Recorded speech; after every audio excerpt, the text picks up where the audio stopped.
இன்னைக்கு நம்ம வீடியோல மணத்தக்காளி வத்தலை வச்சு நம்ம வத்த குழம்பு எப்படி செய்யறதுன்னு பார்க்க போறோம்.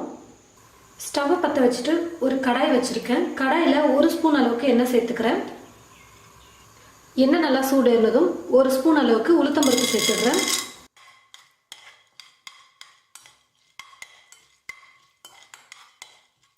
உளுத்தம்பருப்பு பொன்னிறமா வதங்கினதும் ஒரு பிளேட்ல எடுத்து வச்சுக்கிறேன்.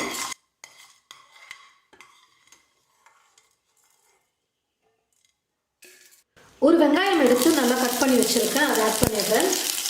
ஒரு 2 நிமிஷம் நம்ம வதக்கினா போதும். வெங்காயத்தை 2 நிமிஷம் நல்லா வதக்கினதுக்கு அப்புறமா ஒரு பிடி அளவுக்கு நான் தேங்காய் துருவி எடுத்திருக்கேன். இப்போ இந்த தேங்காய் துருவில சேர்த்துக்கிறேன். தீ குறைச்சி வச்சுட்டு ஒரு 1 நிமிஷம் நல்லா வதக்கினா போதும். தேங்காய் துருவல் சேர்த்து 1 நிமிஷம் வதக்கிட்டேன். இப்போ நான் ஸ்டவ் ஆஃப் பண்ணிடுறேன். உளுத்தம்பருப்பு, வெங்காயம், தேங்காய் துருவல் இதெல்லாம் நல்லா சூடானதுக்கு அப்புறமா மிக்ஸி ஜாரில் போட்டு நல்லா பேஸ்ட்டாக அரைச்சி எடுத்துக்கலாம். அடுப்பை பற்ற வச்சுட்டேன். அடுப்பு மேலே ஒரு கடாய் வச்சுருக்கேன். இப்போ கடாயில் நல்லெண்ணெய் நான் சேர்த்துக்க போகிறேன். வத்த குழம்பு, புளிக்குழம்பு, காரக்குழம்புக்கெல்லாம் நம்ம நல்லெண்ணெயில் செஞ்சோம்னா ரொம்பவே நல்லா இருக்கும் சாப்பிட்றதுக்கு சுவையாக. எண்ணெய் நல்லா சூடேறினதும் கடுகு கொஞ்சம் சேர்த்துக்கிறேன். கடுகு பொரிஞ்சதும் வெந்தயம் கொஞ்சமா சேர்த்துக்கிறேன். பூண்டு ஒரு 7-8 பல் சேர்த்துக்கிறேன்.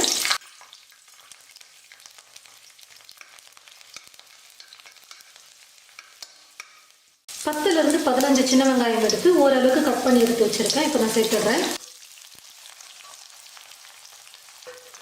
கருவேப்பிலை கொஞ்சம் சேர்த்துக்கிறேன்.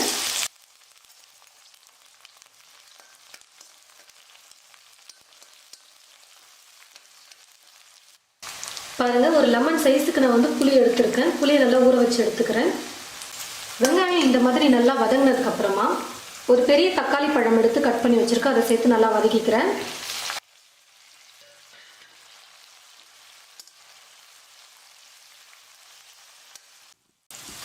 தக்காளி நல்லா வெந்து நல்லா குழஞ்சி வரணும். அந்த அளவுக்கு நல்லா வதக்கணும். நம்ம தக்காளி நல்லா வதக்கிட்டு மணத்தக்காளி வத்தல் ஒரு கைப்பிடி அளவுக்கு நான் எடுத்திருக்கேன். ஒரு 3லிருந்து 4 ஸ்பூன் அளவுக்கு இருக்கும். தீ குறைச்சி வச்சுட்டு 1 நிமிஷம் நம்ம நல்லா வதக்கிக்கலாம். ஃபுல்லாக வச்சுட்டு வதக்கும் போது மணத்தக்காளி தீஞ்சு போயிடும். அதனால கம்மியில் வச்சு நம்ம 1 நிமிஷத்துக்கு வதக்கிக்கலாம்.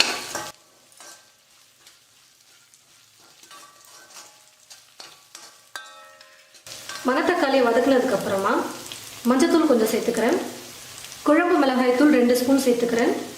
வத்த குழம்பு, கார குழம்பு, புளி குழம்புக்கு எல்லாமே நம்ம வீட்டில் இருக்கிற குழம்பு மிளகாய் தூள் போட்டு செஞ்சோம்னா அவ்வளோ டேஸ்ட்டாக இருக்கும். உப்பு சேர்த்துக்கிறேன்.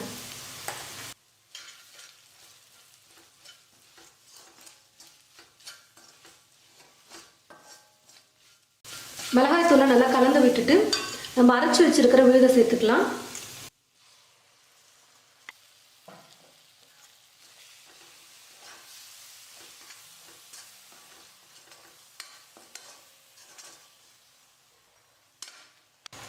புளியை ஊற வச்சிருந்தேன். அந்த புளியை நல்லா கரைச்சி எடுத்துக்கிட்டேன். இப்போ இந்த புளி கரைசலை சேர்த்துக்கிறேன்.